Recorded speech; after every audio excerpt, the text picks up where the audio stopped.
banyak orang yang melakukan kebenaran. Berapa banyak ya? Apakah kita juga termasuk orang yang melakukan kebenaran? Ya, dijawab masing-masing aja ya. Kita berdoa untuk hari ini.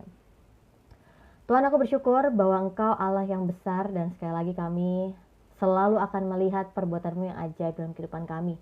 Salah satunya adalah firman-Mu Tuhan yang menjadi dasar hidup kami, karena kami percaya bahwa kami anak-anak Tuhan bukan hanya hidup dari roti saja, kami bukan hanya memiliki tubuh jasmani, tapi kami juga punya yang namanya jiwa dan roh, dan kami percaya bahwa tubuh, jiwa, dan roh kami itu dapat sehat, dapat bertumbuh karena firman Tuhan yang ada dalam hidup kami. Dan aku percaya Tuhan, melalui renungan firman Tuhan yang sederhana ini, biar hikmat-Mu ada, biar Roh Kudus-Mu ada menuntun setiap kami supaya kami jadi pelaku firman Tuhan.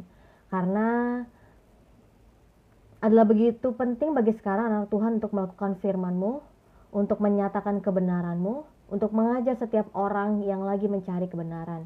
Dan aku percaya bahwa Roh Kudus akan memberikan lebih lagi pengertian. Roh Kudus akan membantu kami untuk bisa mengaplikasikan firman Tuhan ini menjadi kehidupan, menjadi aksi nyata bagi orang sekitar kami. Terima kasih Tuhan, di dalam nama Tuhan Yesus, amin. Maaf Kak, kalau sharing private-nya bisa lewat DM aja ya, Dian. Keluaran berapa Stella? Punya saya Perjanjian Lama bahasa Inggris. Keluaran pertama, pasal yang pertama.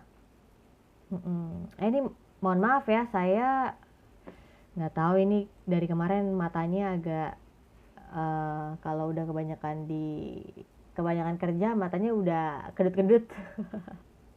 Makanya udah siapin ada obat sakit mata di samping.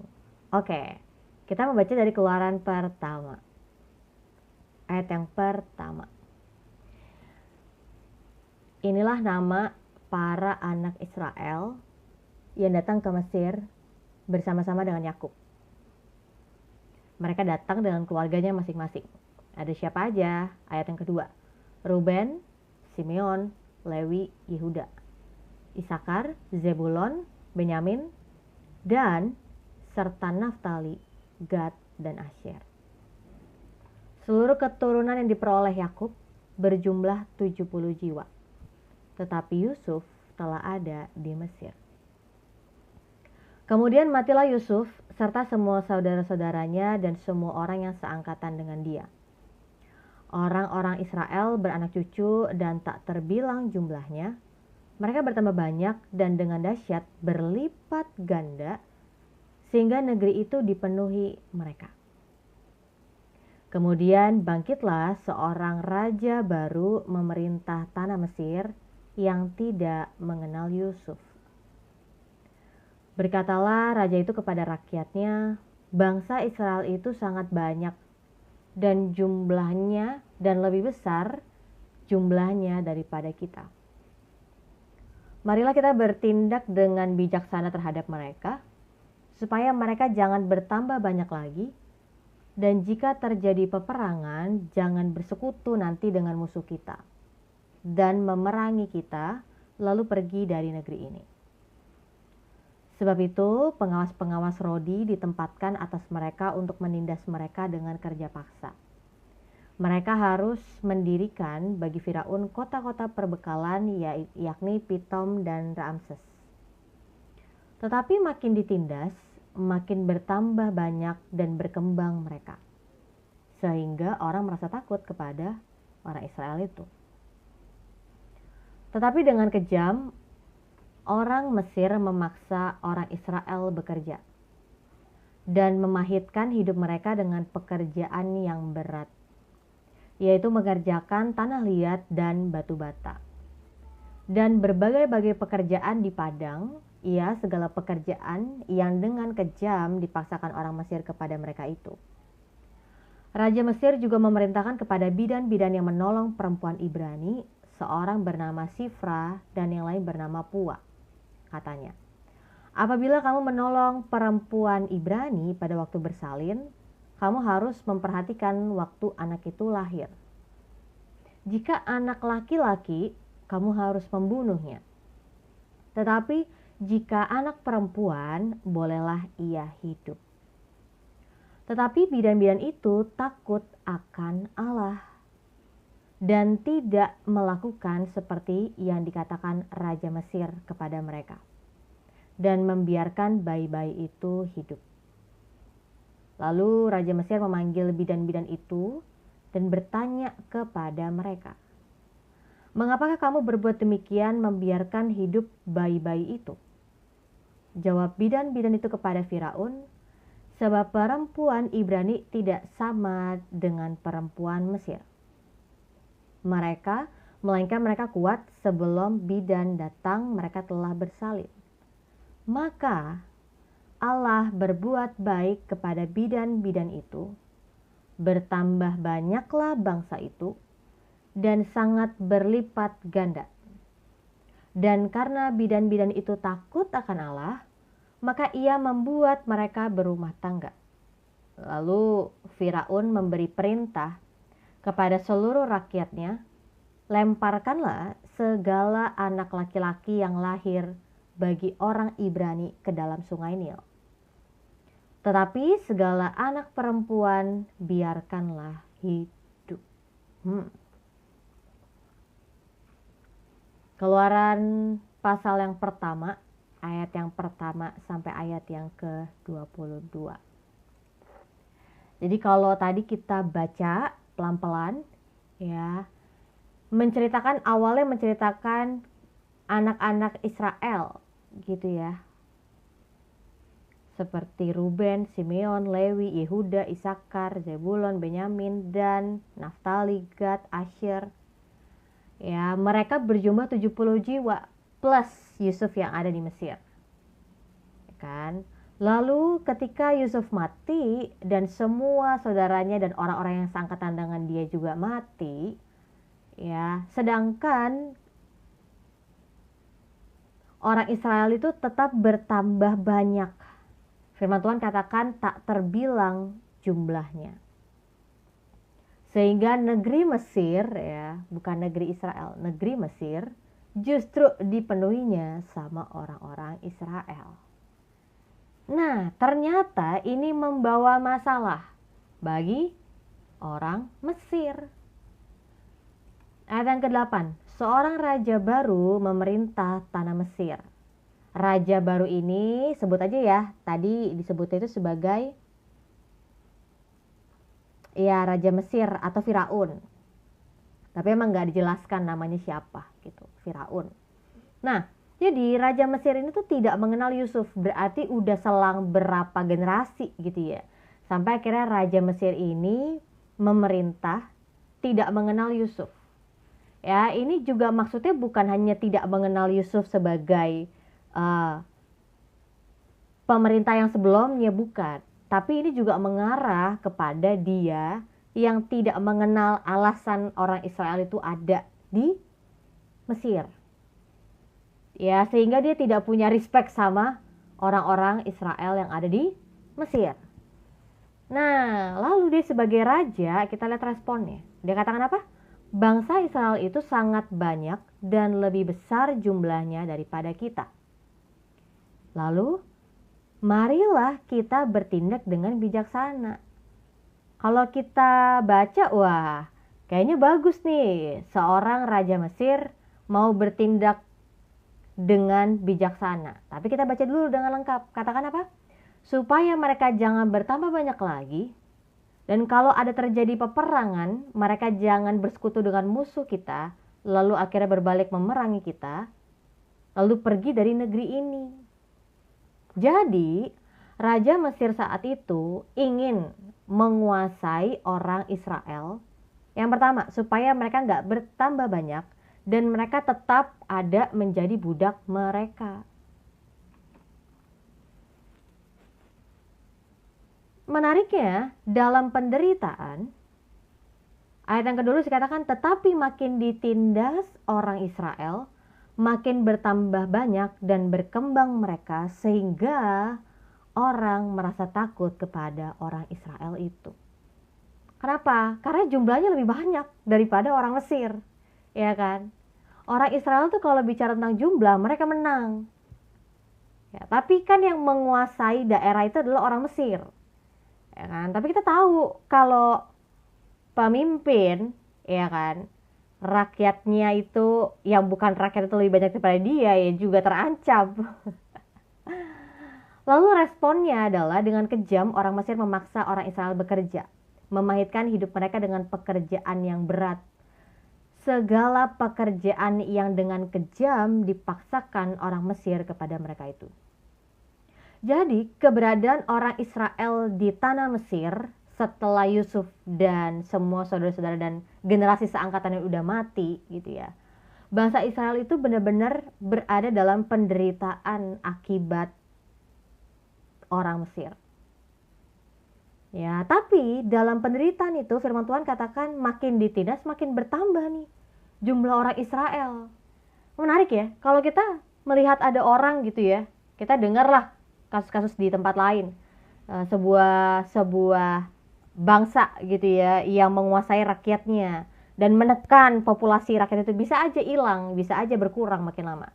Tapi bedanya bangsa Israel makin bertambah. Lalu akhirnya Raja Mesir punya inisiatif lain. Ya udah kita bikin rencana yang kedua. Apa? Raja Mesir memerintahkan kepada bidan-bidan. Jadi bidan-bidan di tanah Mesir bukan cuma 2 orang ya. Tapi ini udah yang disebut Sifra dan Pua ini adalah kepala dari bidan-bidan. Ya, dikatakan apa Raja Mesir? Tadi sebelumnya Raja Mesir memerintahkan untuk terjadinya penderitaan, tekanan gitu ya, pekerjaan yang sangat sulit menyakitkan bagi orang Israel. Yang kedua, lebih parah lagi, rencana dari Raja Mesir. Raja Mesir punya rencana apa? Bunuh semua bayi laki-laki. Wah, tadi membuat bangsa Israel menderita, menghambat populasi orang Israel. Iya, tadi jumlah orang Israel itu ditekan gitu kan, dengan membuat mereka menderita. Tapi kemudian Raja Mesir punya titah lain untuk membunuh. Waduh, kok makin parah ya rencananya ya. Tadi cuma untuk menekan, cuma untuk bikin menderita, cuma untuk tetap mereka berada di bawah kekuasaan Mesir. Loh sekarang kok udah jadi Raja Mesir, udah jadi Tuhan nih gitu. Yang punya hak untuk kasih hidup dan kematian kepada anak bayi. Saya ketika baca ini, Raja Mesir ini parah juga ya. Bagi beberapa orang ya wajar lah, namanya juga raja punya kekuasaan seperti itu loh. Tapi untuk kita seorang manusia menentukan hidup dan mati seseorang, itu tuh bukan hak kita. Jadi Raja Mesir udah berlaku seolah-olah jadi Tuhan ya. Dia katakan ayat yang ke-16, apabila kamu menolong perempuan Ibrani pada waktu bersalin, kamu harus memperhatikan waktu anak itu lahir. Kalau anak laki-laki kamu harus bunuh, kalau anak perempuan bolehlah ia hidup. Kenapa anak laki-laki? Supaya menjadi bangsa yang lemah, tidak laki-laki. Iya, benar. Jadi kenapa laki-laki gitu ya? Ya, jadi kalau kita lihat budaya zaman dulu ya, bahwa laki-laki itu boleh punya istri banyak gitu kan. Yang artinya keberadaan laki-laki itu mempengaruhi populasi orang Israel. Gitu. Dan kalau misalnya laki-laki udah nggak ada, kan jadi lemah nih bangsa Israel karena semuanya perempuan, wanita gitu ya. Nah, selanjutnya apa yang terjadi, apa yang dilakukan oleh si tadi kepala bidan yaitu Sifra dan Pua? Dikatakan, tetapi bidan-bidan itu takut akan Allah dan tidak melakukan seperti yang dikatakan Raja Mesir kepada mereka. Jadi karena para bidan ini, Sifra dan Pua, punya takut akan Allah, dengan tepat loh Allah. Yang maksudnya adalah Allahnya Israel gitu ya. Mereka tidak mau melakukan apa yang dititahkan oleh Raja Mesir. Ini menarik. Karena kalau kita tahu bahwa namanya titah ya, perintah. Ya, kalau kita aja ketemu misalnya ya, Kita aja contoh lah ketemu Pak Jokowi ya kan, ya udah nggak open house lagi sih ya. Tapi misalnya Pak Jokowi bilang, ih itu bawa apa di tangannya kok enak gitu kan. Ini ada es cendol Pak gitu kan. Kan pasti dia bilang mau dong, kita pasti harus kasih. Karena dia adalah pemimpin kita kan gitu. Lah apalagi ini seorang raja dan para bidan itu adalah orang Mesir. Ya, Sifra dan Pua itu adalah orang Mesir. Tapi dia memilih untuk takut akan Allah, melakukan apa yang dia tahu itu adalah perintah Allah, dia nggak melanggar, dan dia justru tidak mendengarkan apa yang dikatakan Raja Mesir. Dengan membiarkan bayi-bayi itu hidup.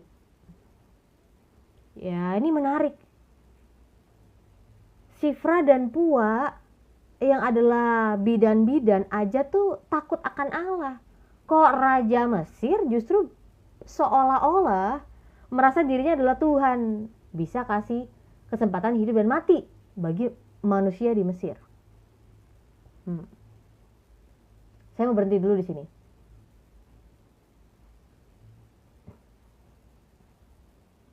Pernah gak sih kita lihat pemimpin, kok pemimpin ya, tapi malah tindakannya kayak gitu? Kok pemimpin ya, tapi kok nggak mencerminkan teladan? Apalagi kalau bicara tentang takut akan Tuhan. Pemimpin, kok dia malah bisa berkuasa seenaknya aja ya, nggak takut Tuhan. Saya tuh sering kayak gitu ya. Kalau saya melihat ketidakadilan atau kejahatan dilakukan oleh pemimpin, saya itu berpikir gitu ya, saya tuh merenungkan hal itu dalam hati. Kok orang tuh bisa ya nggak takut sama Tuhan?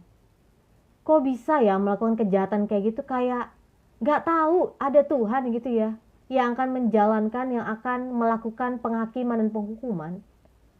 Kok bisa ya seseorang manusia melakukan kejahatan bagi manusia lain seolah-olah dia adalah Tuhan nih? Nggak takut ya?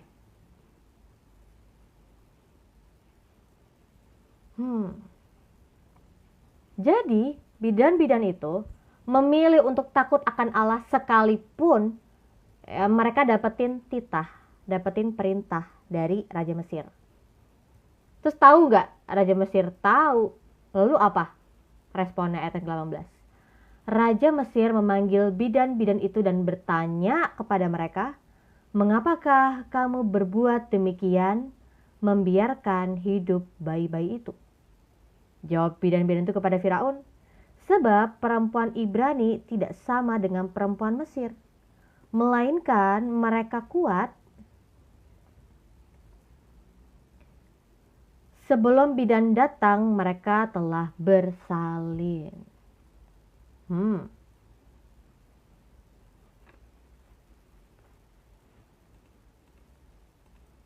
Ayat yang ke-20, maka Allah berbuat baik kepada bidan-bidan itu, bertambah banyaklah bangsa itu dan sangat berlipat ganda. Dan karena bidan-bidan itu takut akan Allah, maka ia membuat mereka berumah tangga. Nah, jadi Allah mengetahui apa yang dilakukan oleh para bidan ini. Bahwa bidan ini bukan hanya, ini perhatikan ya, bukan hanya untuk mendukung pertumbuhan orang Israel, bukan. Tapi bidan ini bicara tentang hak manusia untuk hidup.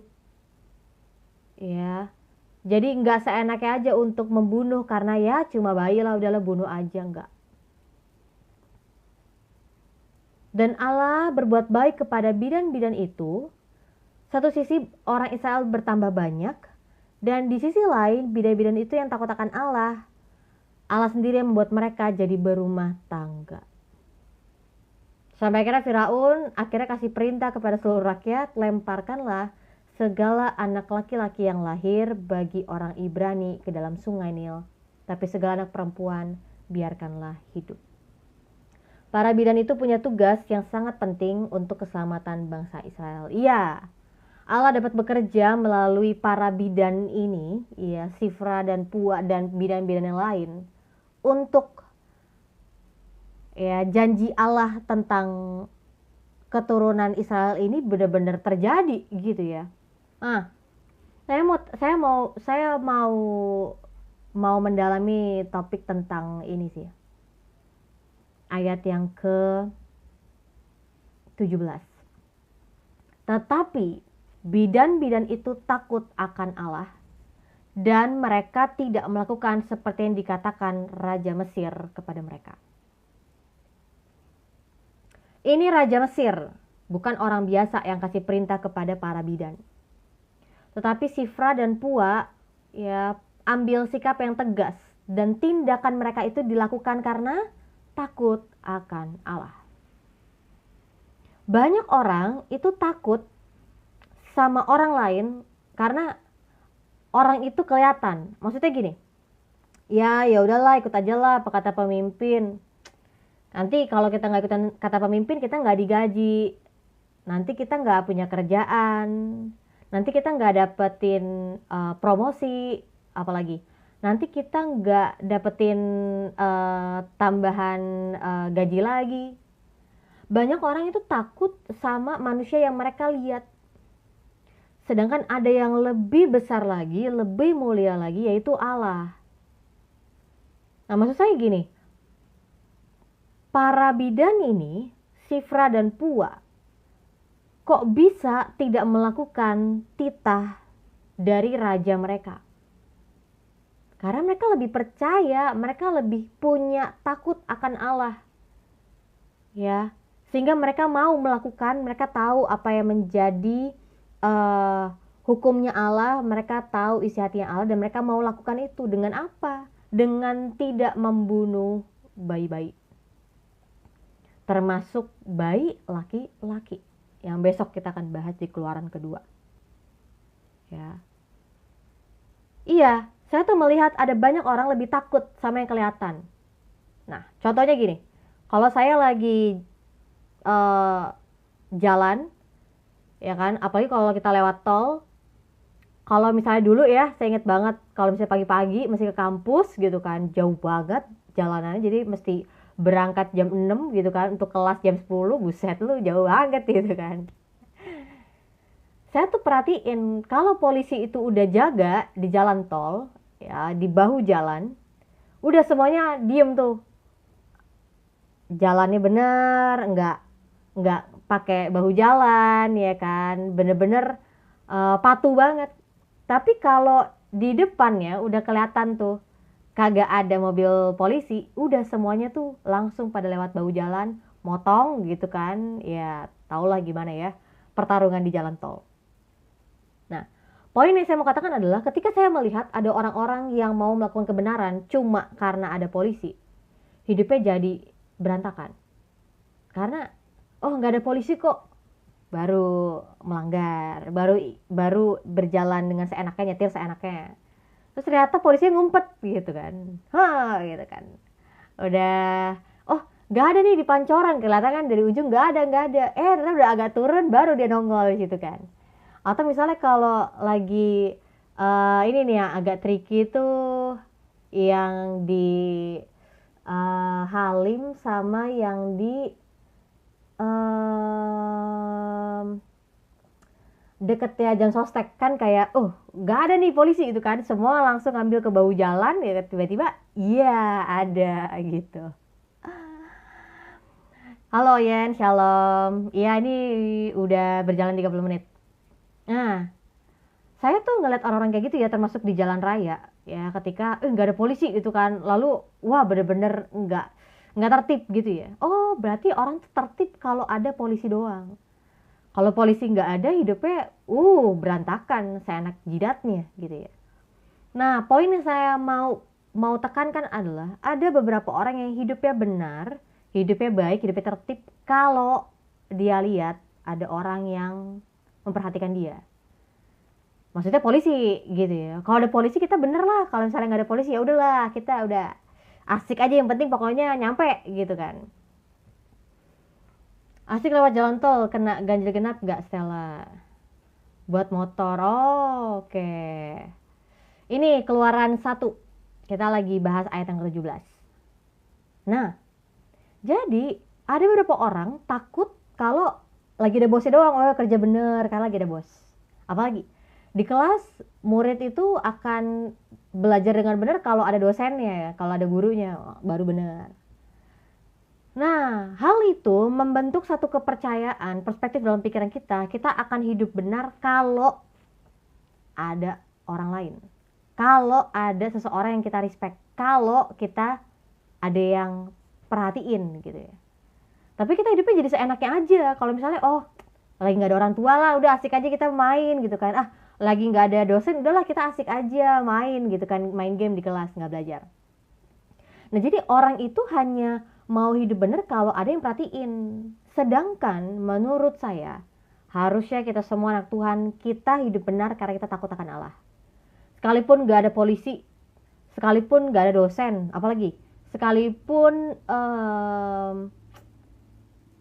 lagi gak ada orang tua kita ya, mungkin masih ada yang muda-muda gitu ya. Pawangnya mereka orang tua, kalau gak ada orang tua, liar langsung gitu. Tapi menurut saya, pada akhirnya kita harus belajar bahwa kita melakukan kebenaran karena takut akan Allah. Dan takut akan Allah tuh harusnya jauh lebih penting berdampak dalam hidup kita. Sekalipun kita ketemu sama orang yang seperti Sifra dan Pua.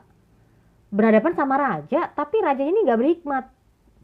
Raja ini gak bijaksana.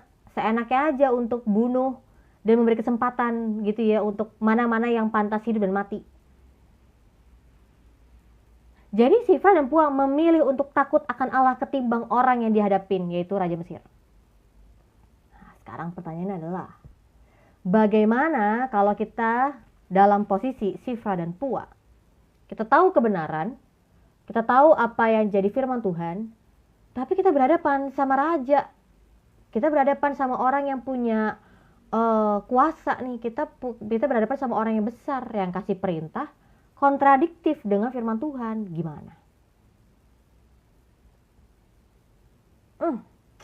Gimana ya? Ini gue tahu ini salah nih. Gue tahu banget ini gak sama firman Tuhan, tapi bos yang suruh tanda tangan dokumen palsu. Gimana ya? Duh, nanti kalau misalnya gue gak tanda tangan, nanti gue diputus kontrak kerja, terus nanti gue cari kerja lagi, apa iya? Mau dilawan juga susah, Kak. Nah, gimana dong? Lalu kita kalah aja gitu. Ya udahlah, ikutin bos aja lah, kan namanya juga bos. Lalu kebenaran kita berubah nih, tergantung bos. Integritas kita berubah nih, tergantung bos.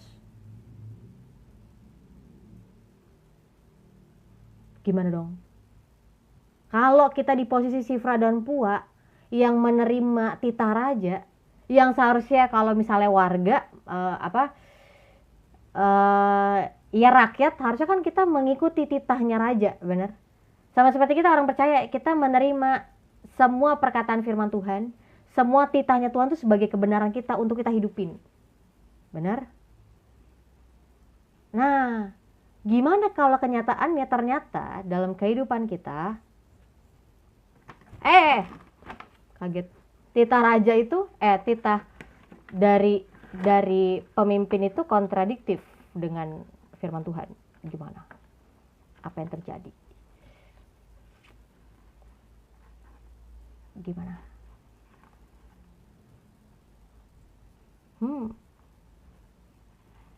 Saya tuh nggak mau sebenarnya kalau lightingnya kayak terlalu apa? Kayak jadi bersinar banget gitu. Kemarin ada yang bilang soalnya kayak, Kak lu lightingnya bersinar banget. Iya, saya juga lagi kurangin lightingnya biar nggak terlalu terang banget. Ya, gimana? Bentar ya.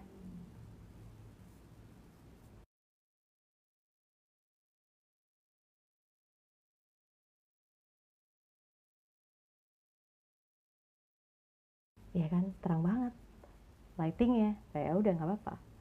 Ya sesuai profesi. Tuh konsep tentara gimana menurut kakak? Ya, saya punya teman dulu, nggak teman sampai sekarang, adalah seorang tentara, dan skripsi dia judulnya itu, jangan membunuh. Gimana dengan dia dong konteksnya? Kan kita cuma terima perintah. Gimana dong? Kan kita cuma terima perintah. Ya nanti tanggung jawabnya Tuhan lah sama pemimpin saya. Tapi Sifra dan Pua punya sikap tegas. Mereka takut akan Allah dan tidak melakukan seperti yang dikatakan Raja Mesir. Yang artinya Sifra dan Pua membiarkan bayi-bayi itu hidup. Bayi laki-laki itu hidup. Dan kita lihat ketika Sifra dan Pua tetap melakukan apa yang mereka tahu tentang hukum-hukum Allah, kita lihat ada berkat Allah bagi para bidan itu. Keluaran berapa kak? 1 ayat 17. Kalau didiskusiin bisa nggak ya? Kan itu berarti berintegritas juga untuk hidup sesuai aturan. Ya, jadi para bidan ini juga ketemu lagi kan sama Raja Mesir di ayat 18. Dan ditanya kan, kenapa kamu membiarkan hal itu terjadi? Membiarkan hidup bayi-bayi itu. Lalu Sifra dan Pua tetap gak kasih pertanggungjawaban? Tetap. Mereka bilang perempuan Ibrani itu gak sama dengan perempuan Mesir. Sebelum bidan datang mereka udah bersalin. Dari hal ini kita belajar bahwa orang yang tetap melakukan firman Tuhan, yang melakukan hukum-hukumnya Tuhan, ada bagian mereka untuk mendapatkan penyertaan Allah. Bukan cuma penyertaan, tapi berkat Allah. Tapi aku bisa jelasin pemahaman Alkitab tentang tentara fisik. Oh, mantap. Ilfil ini seorang tentara kah? Hanyut deh Musa di sungai. Ya besok kita bahas Keluaran 2. Tapi saya mau katakan gini. Kalau kita di posisi Sifra dan Pua, kita tahu firman Tuhan itu apa. Ya kan, perkataan Allah itu apa, hukum-hukumnya apa.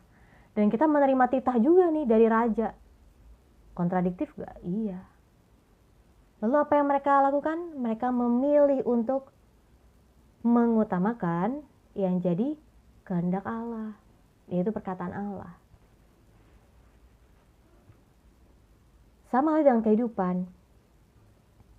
Dalam pekerjaan kita, ada aja ya celah di mana kita tuh seperti didorong untuk menurunkan integritas kita. Ya, kapan lagi punya gaji kayak gini ya kan? Ya, kalau disuruh tanda tangan dokumen ya, kita tanggung jawab dokumen palsu, ya udah tanggung jawab bos kita lah. Kita kan cuma bawahan ya. Saya juga dulu gitu. Saya punya beban moral. Saya punya beban dari nurani saya mesti bicara, ini tuh nggak benar. Terima nggak konsekuensi? Terima. Diapain?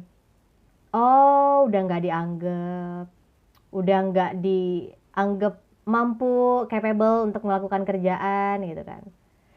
Lalu akhirnya promosi dikasih ke orang lain. Iya. Tapi pada akhirnya gimana? Pada akhirnya saya tetap mau berintegritas. Rugi? Ada ruginya.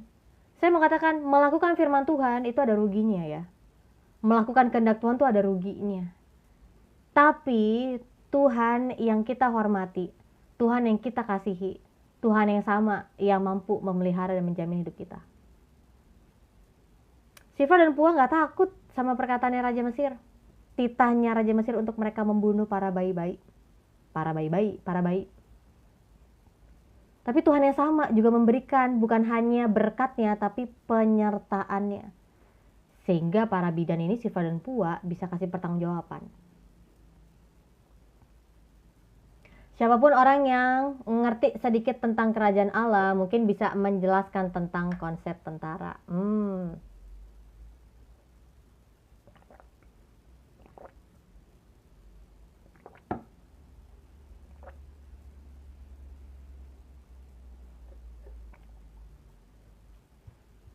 Ya.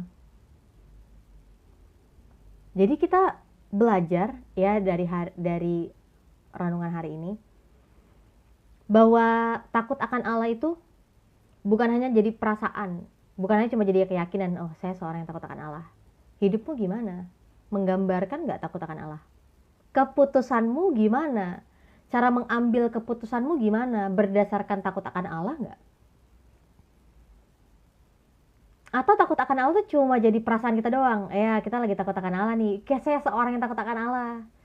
Gimana hidupmu? Menggambarkan hal itu nggak? Orang tahu nggak bahwa kamu adalah seorang yang takut akan Allah dari hidupmu? Namanya juga kepercayaan. Nggak perlu lah lihat dari penilaian orang. Lalu akhirnya kita bikin excuse, pengecualian untuk kita, udahlah, kepercayaan masing-masing aja, nggak perlu ditunjukin. Loh, tidak. Takut akan Allah itu pasti kelihatan dari hidup kita. Dari mana? Pengambilan keputusan aja kelihatan kok. Kelihatan orang yang mengambil keputusan hanya untuk keuntungan, kesenangan sendiri, sama orang yang mengambil keuntungan untuk menyenangkan hati Allah, untuk kemuliaan Allah. Beda. Apalagi orang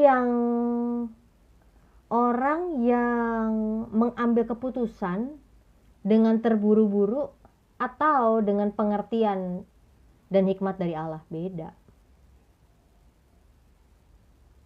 Jadi saya mau katakan takut akan Allah yang Shifra dan Pua miliki itu membuat dia berani untuk tidak melakukan apa yang menjadi titah Raja Mesir. Tadi bagus tuh.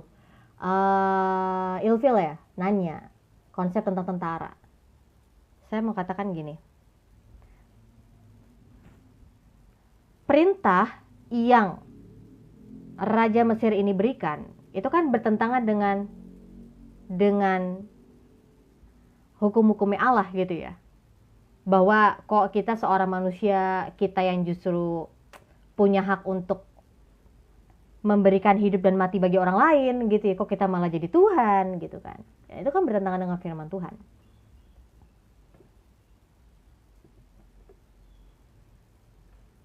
Konteksnya itu bertentangan dengan firman Tuhan itu. Ya, tapi saya juga banyak punya teman-teman tentara itu nggak kejem kok.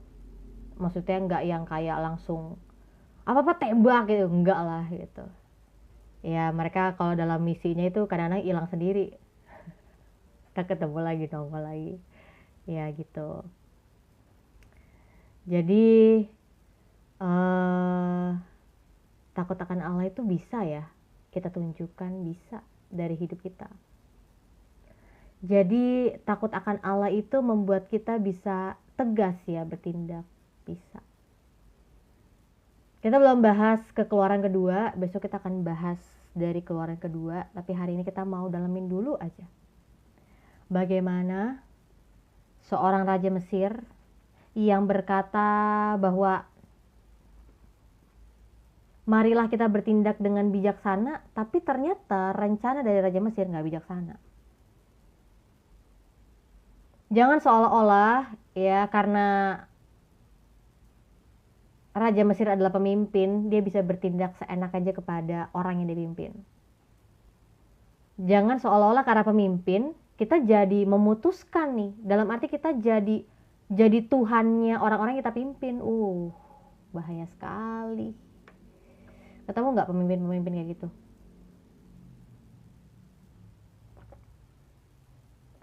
Bahwa karena dia adalah pemimpin, maka dia bertindak sebagai Tuhan bagi orang-orang yang dipimpin. Bahaya. Bahaya.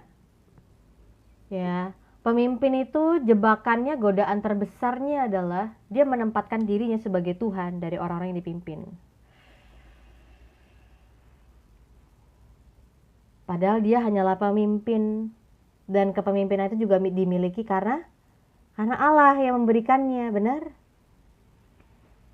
Jadi jangan kita pernah punya pikiran ya, karena kita adalah pemimpin, kita yang berkuasa bagi orang-orang yang Tuhan percayakan, lalu kita bisa enaknya aja dalam hidup mereka. Lupa bahwa Tuhan tahu semua yang kita akan lakukan, semua isi hati kita.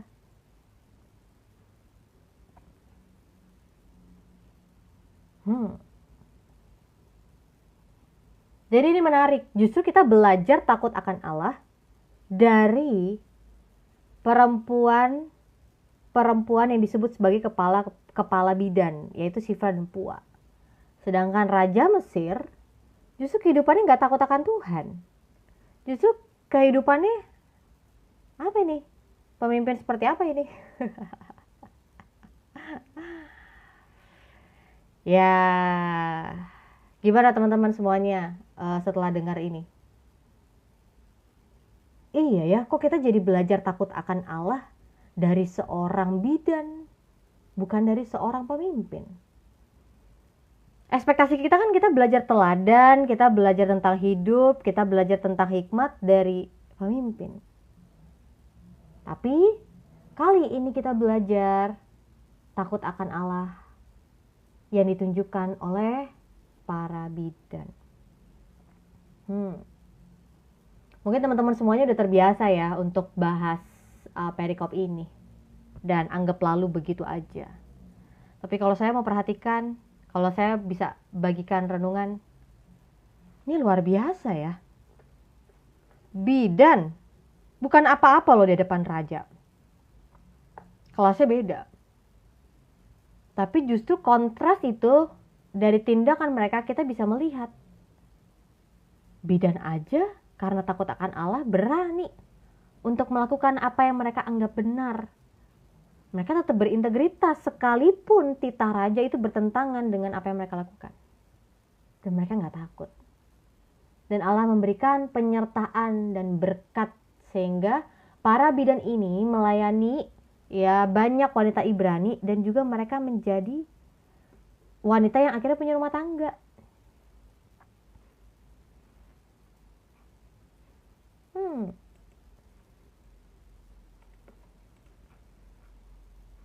Ya memang gitu.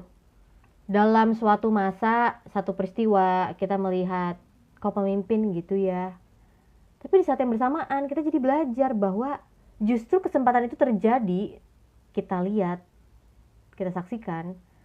Justru kita belajar bahwa oh iya, tidak semua pemimpin tuh bisa kasih teladan. Tidak semua pemimpin berhikmat. Tidak semua pemimpin bijaksana. Dan ketika kita melihat celah itu, kita jadi melihat bahwa justru kita belajar teladan, kita belajar takut akan Allah, bukan dari pemimpin, dari orang lain. Saya nggak sama dengan semua pemimpin ya, dalam beberapa kasus tertentu aja.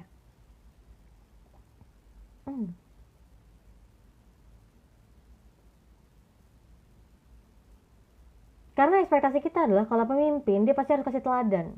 Kalau pemimpin, dia pasti yang akan selalu mengajarkan kita takut akan Allah.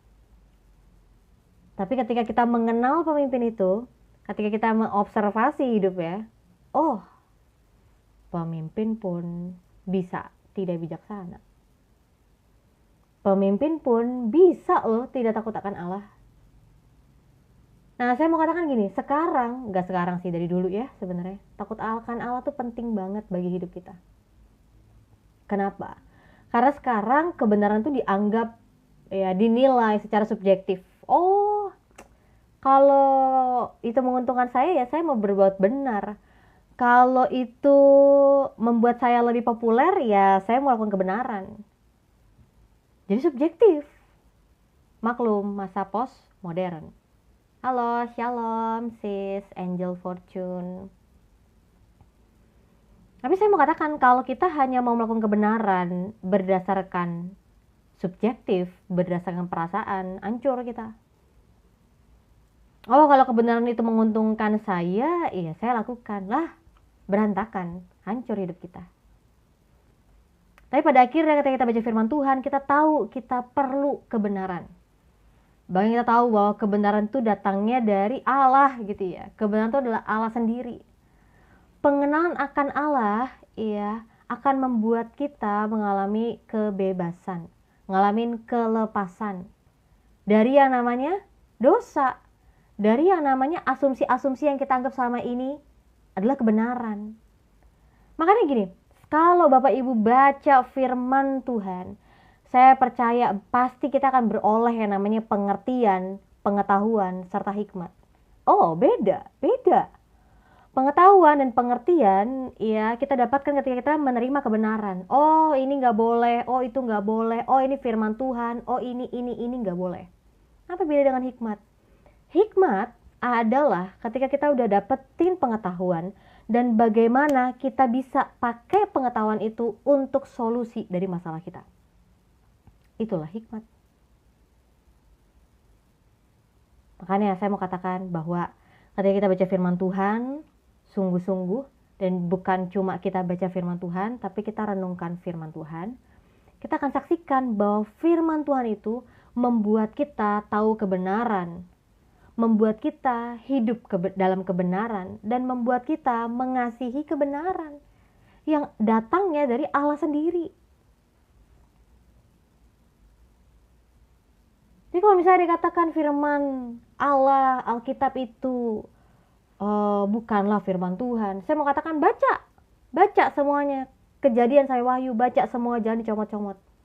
Baca semuanya dan kita akan melihat bahwa firman Allah ini mengajarkan kita untuk meninggalkan keinginan daging kita, untuk meninggalkan kecenderungan-kecenderungan lama kita, untuk belajar tentang kebenaran, untuk belajar tentang hidup, untuk belajar tentang kekudusan. Karena kalau kita lihat dari sisi moralnya, firman Tuhan ini baik semuanya. Dan puji Tuhan, firman Tuhan itu bukan cuma berbicara tentang kebenaran moral, tapi firman Tuhan itu juga berbicara, menyentuh tentang jiwa dan roh kita, termasuk our human nature kita sebagai manusia. Karena kalau dari kita baca ya kepercayaan atau kitab-kitab yang lain, tidak ada yang menyentuh natur manusia itu. Tidak ada yang menyentuh kehidupan roh, kehidupan jiwa manusia. Cuma berbicara kebanyakan yang kelihatan aja. Ya, jadi firman Tuhan itu begitu luar biasa.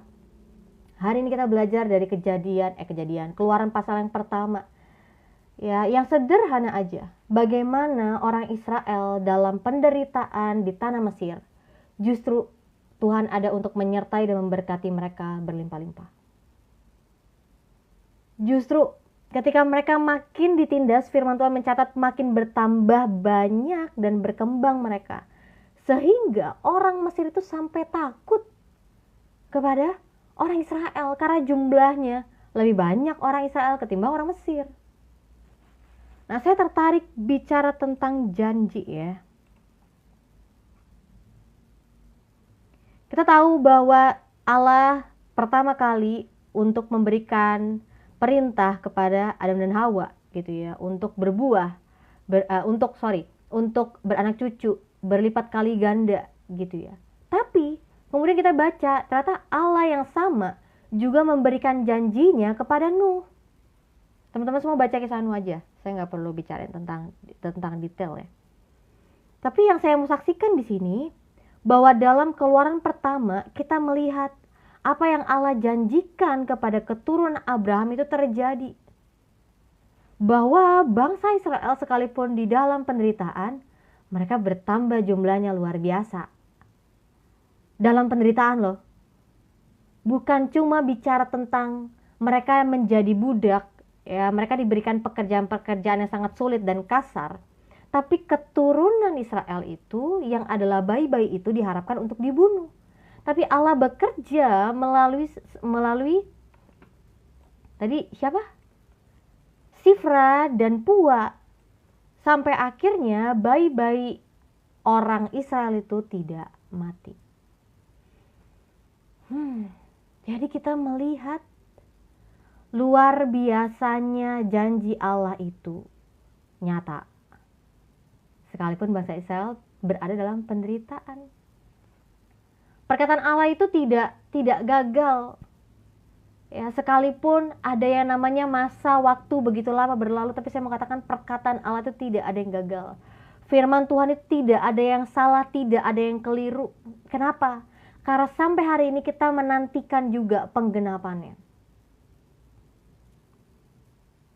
Nah, ini nih buktinya ya. Tadi saya bahas di awal bahwa ketika kita baca firman Tuhan, kita perlu punya motivasi yang benar dan kita perlu punya metode yang tepat.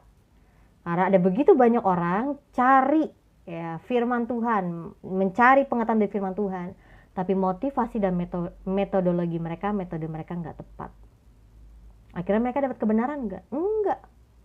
Bahkan mereka dapetin sang kebenaran itu enggak. Padahal semua pengetahuan dalam firman Tuhan itu menuntun kita untuk pengenalan akan Tuhan. Untuk kita bisa mengenal Dia, mengalami Dia. Kenapa? Itu adalah sebuah keajaiban loh. Kita manusia yang terbatas dan berdosa ini kita bisa mengenal dan mengalami kekudusan Allah, itu keajaiban. Jadi banyak orang menilai keajaiban itu cuma bicara tentang kesembuhan, cuma bicara tentang pertobatan, cuma bicara tentang berkat, cuma bicara tentang apa lagi? Dijauhkan dari semua mara bahaya. Saya mengatakan tidak. Keajaiban salah satunya adalah pengenalan akan Allah dan hidup di dalam Allah. Ya, lanjut. Kita baca lagi. Jadi dari Keluaran pertama kita melihat bahwa Allah sendiri ya yang telah berjanji kepada Abraham dan keturunannya, dan Allah juga yang menyatakan kesetiaannya kepada bangsa Israel. Ya, kemarin saya dengar salah satu khotbah. Saya dengerin khotbah 2 kali. Bahwa kita sebagai manusia, kita tidak bisa melakukan, kita tidak mengerti apa yang dimaksud dengan kesetiaan. Tapi puji Tuhan, karena Allah yang begitu setia kepada janjinya terhadap Abraham dan keturunannya, membuat kita bisa mengenal makna kesetiaan. Membuat kita bisa mengenal makna pengampunan, membuat kita bisa mengenal makna kebenaran. Karena kita manusia yang berdosa, lalu kita berusaha untuk mencari tahu apa makna pengampunan, apa artinya kasih, apa artinya kebenaran. Kita nggak bisa kalau kita belum terlebih dahulu mengenal sang kebenaran. Ya, jadi kalau misalnya ada orang yang saya mau Kak untuk mengampuni, tapi saya sulit. Sering kali saya tanya kepada mereka, sudah mengalami pengampunan Allah belum? Sudah mengenal Yesus belum? Karena saya nggak mungkin untuk mengajarkan sesuatu yang kamu nggak ngerti. Ya, saya bisa mengasihi orang lain karena saya telah terlebih dahulu menerima kasih Tuhan. Saya bisa mengampuni karena saya terlebih dahulu menerima pengampunan Tuhan. Kita nggak bisa. Kita sok-sokan mau mengampuni dengan kekuatan sendiri, saya mengatakan nggak bisa. Itu sebabnya Allah telah menyatakan kepada kita makna pengampunan. Kasih karunia-Nya, kemurahan-Nya membuat kita sadar bahwa ini toh yang namanya pengampunan. Ini toh yang namanya kasih karunia Tuhan. Ini yang namanya kemurahan. Dan membuat kita bisa untuk bermurah hati, mengampuni, bahkan mengasihi orang lain. Jadi dalam Keluaran pertama ini kita lihat ya, perbuatan Allah. Ya, orang Israel berada di tanah Mesir, meskipun Yusuf dan saudara-saudaranya dan semua orang seangkatannya telah mati, tapi orang Israel terus berlipat kali ganda. Mereka dibuat menderita, mereka dibuat sengsara, tapi makin ditindas, semakin bertambah banyak orang Israel. Lalu ada rencana dari Raja Mesir untuk membunuh bayi-bayi laki-laki. Tapi kenyataannya adalah justru Allah bekerja melalui Sifra dan Pua.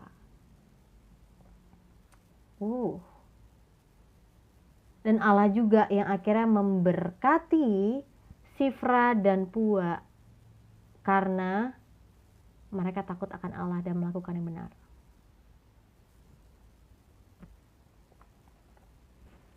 Ya, jadi kalau misalnya ada yang mau nanya-nanya cuma seputar pertanyaan-pertanyaan gitu aja, cari aja lah di Google. Lebih gampang. Saya lagi kasih renungan firman Tuhan. Kalau bicara hal-hal yang prinsip, saya jelasin. Kalau bicara hal-hal yang kayak gitu doang, cari aja di Google. Gampang kok. Dan Anda juga bisa bandingkan itu isinya apa aja, ya kan? Ya.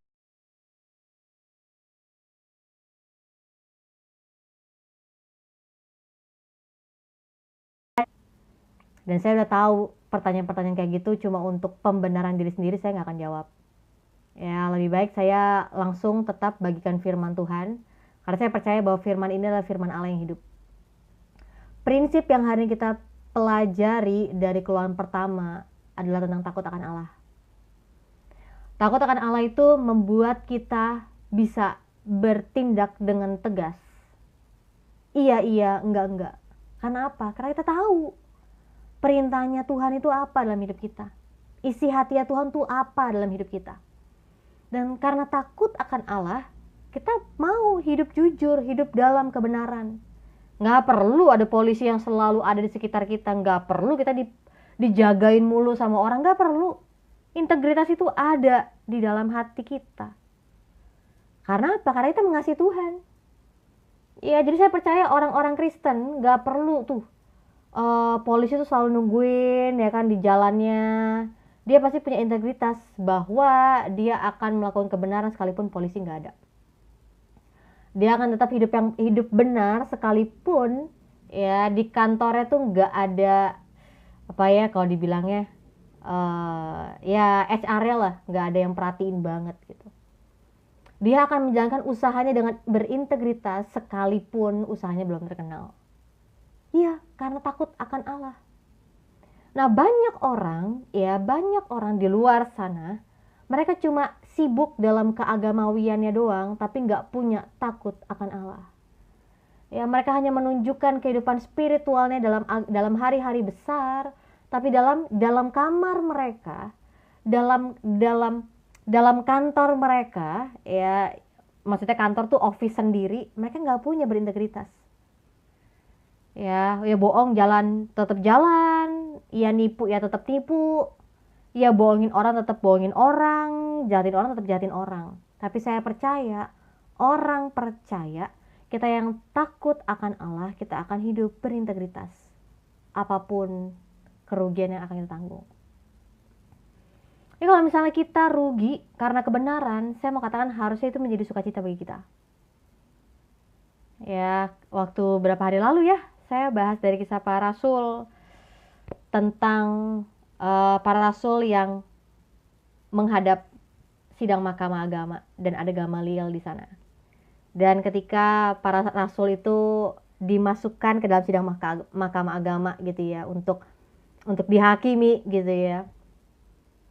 Dan akhirnya mereka dilepaskan atas saran dari Gamaliel kepada para pemimpin agama di sidang mahkamah agama saat itu. Mereka bersukacita karena Kristus, ya mereka mengalami yang namanya penolakan, mereka mengalami yang namanya penderitaan, dan mereka bersukacita dan mereka melanjutkan pelayanannya. Iya. Jadi kalau misalnya kita sebagai anak-anak Tuhan, kita orang-orang yang takut akan Allah, kita yang percaya kepadanya, kita tahu bahwa kita memang harus korbankan semuanya demi kebenaran. Gak bisa kita setengah-setengah. Gak bisa kita setengah-setengah melakukan kebenaran. Kita yang melakukan kebenaran setengah-setengah adalah sebenarnya kita tidak melakukan kebenaran. Ya, jadi pada akhirnya dari takut akan Allah, kita melihat bahwa memang hidup kita kontras dengan orang-orang sekitar kita. Apa tuh kontrasnya? Ya kita suka kebenaran. Kita akan melakukan kebenaran sekalipun kita dirugikan. Kita akan melakukan kebenaran sekalipun kita dianggap remeh. Kenapa? Karena kita nggak cari pengakuan manusia. Kita nggak cari namanya popularitas dari manusia. Karena kita udah diakui, dikasihi, kita udah diterima oleh Allah dalam Kristus Yesus.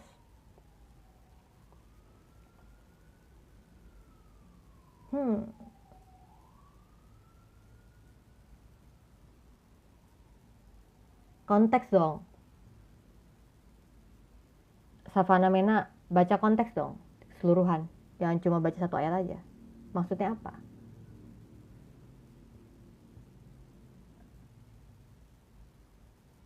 Gitu.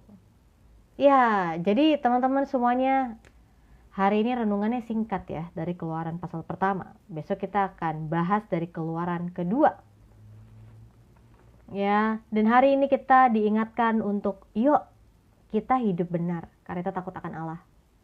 Yuk kita mau untuk jujur, berintegritas apapun kerugiannya, apapun bayar harganya, apapun yang kita alamin.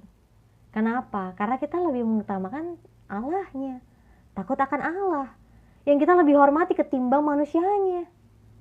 Ya, itu sebabnya kita mau berintegritas, karena kita percaya Allah yang kita kasihi itu jauh lebih besar daripada siapapun yang kita lihat pakai mata. Ya, jadi kalau misalnya kita masih takut sama manusia, dalam arti kita masih mencari pengakuan dari manusia, kita masih mencari kepentingan dari manusia, apakah kita takut akan Allah atau kita masih besar takut akan manusia? Fokus ke Allah, bukan manusianya. Betul, Fokus ke Allah, bukan manusianya. Karena Allah lebih besar daripada manusia. Allah sanggup untuk berkarya dalam hidup kita sekalipun manusia merencanakan yang jahat bagi kita.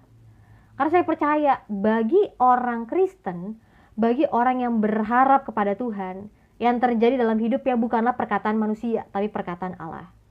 Yang terjadi dalam hidupnya bukanlah rencana manusia, tapi rencana Allah. Jadi nggak apa-apa kok kalau misalnya manusia punya rencana ini dan itu, jahatin kita, jelekin kita, nggak apa-apa. Karena pada akhirnya yang terjadi dalam hidup kita adalah rencana Allah, bukan rencana manusia. Karena kita nggak perlu takut dengan manusia, karena kita percaya Allah yang lebih besar daripada manusia itu. Allah yang sanggup untuk melakukan karyanya luar biasa dalam hidup kita.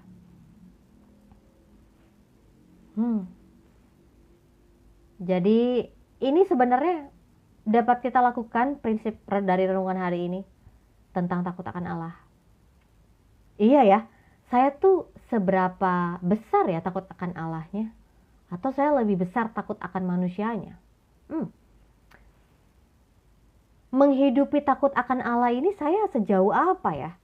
Untuk saya mempraktekkan takut akan Allah ini? Atau saya cuma baru takut akan Allah aja nih, saya belum menghidupinya. Saya takut untuk menghidupinya. Saya tanya sekarang, buat apa takut menghidupinya? Kan takut akan Allah. Allah aja yang kita takutin, Allah aja yang kita hormati, Allah aja yang kita kasih. Kenapa masih mikirin yang lain? Berarti kita belum takut akan Allah. Lihat. Jadi saya juga sering merenungkan gitu ya firman Tuhan. Ya misalnya gini,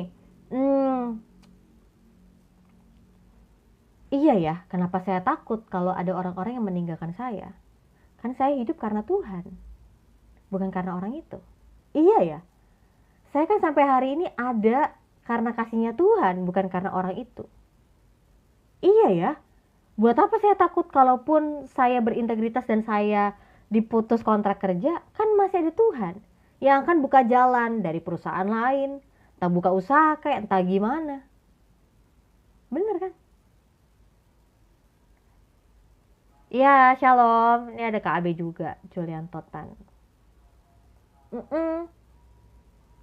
Jadi kalau misalnya kita mengalami ketakutan-ketakutan karena manusia, coba ditanya sama diri sendiri.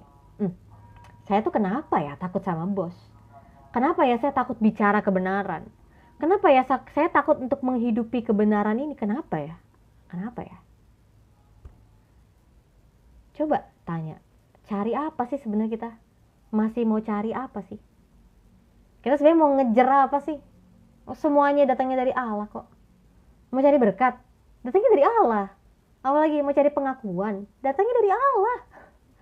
Mau cari pemeliharaan, jaminan? Datangnya dari Allah, bukan dari manusia. Apakah takut tanda jauh dari Tuhan? Apakah takut tanda jauh dari Tuhan? Atau takut itu datangnya karena ketidakpercayaan pada Tuhan? Beda nggak Tuhan?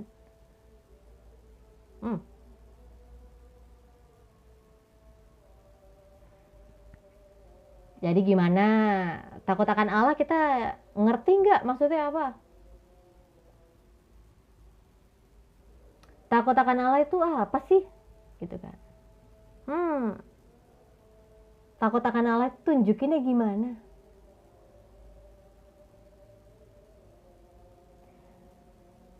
Setiap kali kita baca firman Tuhan, kita belajar tentang perintah-perintahnya Tuhan.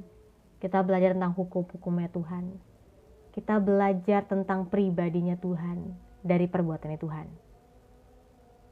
Nah, ketika kita menerima kebenaran itu, kita percaya hal itu, dan kita mau lakukan, mau hidupin. Ya, hidupin aja. Ya, lakukan aja. Nggak perlu muter-muter apa segalanya, melakukan aja, hidupin aja. Nah, ketika kita melakukan, kok ada orang yang punya mindsetnya berbeda ya sama saya. Saya sempat bagiin satu topik tentang iri hati, dengki dan iri hati di YouTube. Lumayan juga penontonnya 2000. Saya tuh juga mikir itu, kok banyak banget yang nonton nih, bahas apa ya gitu kan. Oh, iri hati dan dengki. Saya berbagi bahwa kalau buat saya, enggak semua keinginan saya harus saya miliki. Karena belum tentu semua keinginan saya itu benar. Belum tentu semua keinginan saya juga berguna. Karena kan kita hidup di era yang konsumtif ya. Konsumerisme gitu ya. Kita diajarin untuk selalu konsumtif gitu. Lalu banyak banget komentarnya. Salah satunya ada yang bilang, kalau saya semua yang saya miliki semua yang saya ingini harus saya miliki. Berarti siap-siap kecewa banyak ya. Ya, siap-siap kecewa banyak.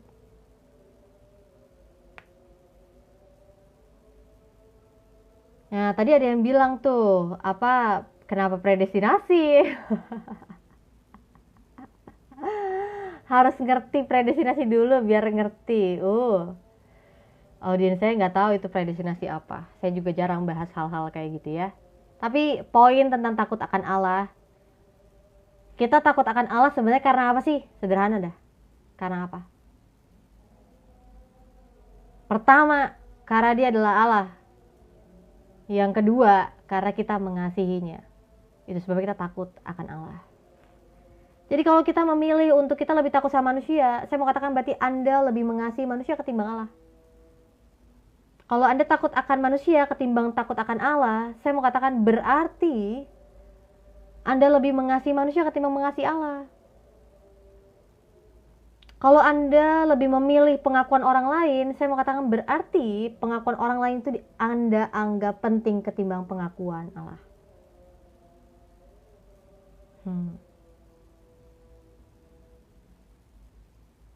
Dan saya mau katakan kalau kita masih tidak berani untuk menunjukkan hidup kita yang takut akan Allah, saya mau katakan berarti Anda nggak percaya sama Allah. Anda nggak percaya bahwa Allah itu besar. Allah itu ada dalam hidup kita. Allah itu tahu semua yang kita lakukan. Pengertian dan pengenalan tentang Allah itu masih terbatas yang Anda miliki. Makanya Anda nggak mau untuk melakukan takut akan Allah, hidup takut akan Allah. Simple ya. Tapi semoga kena yang saya sampaikan. Bahwa ya tentu saja mengikuti Yesus, ya mengasihi Yesus ada pengorbanannya. Ya iyalah. Tapi dari pengorbanan itu jadi wujud besarnya kasih kita kepada Yesus. Ya, besarnya kita menghormati Dia. Kita mau jadikan Dia segala dalam hidup kita. Ya, saya juga bisa bicara kayak gini karena saya juga ngalamin ya. Oh, ternyata saya belum takut akan Allah. Ternyata saya masih takut sama manusia. Ketimbang takut akan Allah. Iya, saya juga ngalamin hal itu. Tapi saya nggak bisa pungkiri ya bahwa kok saya udah lama orang Kristen gini-gini aja ya. Saya maulah percaya seutuhnya sama Tuhan, nggak mau setengah-setengah. Tapi saya nggak bisa pungkiri ya bahwa kok saya udah lama orang Kristen gini-gini aja ya. Saya maulah percaya seutuhnya sama Tuhan, nggak mau setengah-setengah. Saya mau taat sama Tuhan, taat seutuhnya lah, nggak mau setengah-setengah. Gitu. Ya, makanya menurut saya Sifra dan Pua bisa mengutamakan takut akan Allah ketimbang titahnya raja. Itu adalah sebuah wujud betapa besarnya kepercayaan mereka kepada Allah.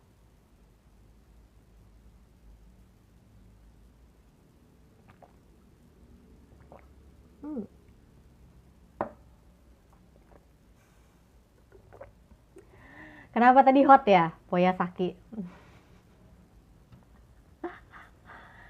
Ya begitulah kita kalau bicara kebenaran itu pasti ada aja yang nggak suka ya. Tapi santai aja. Udah ada semua teman-teman di sini yang udah tahu kok harus apa.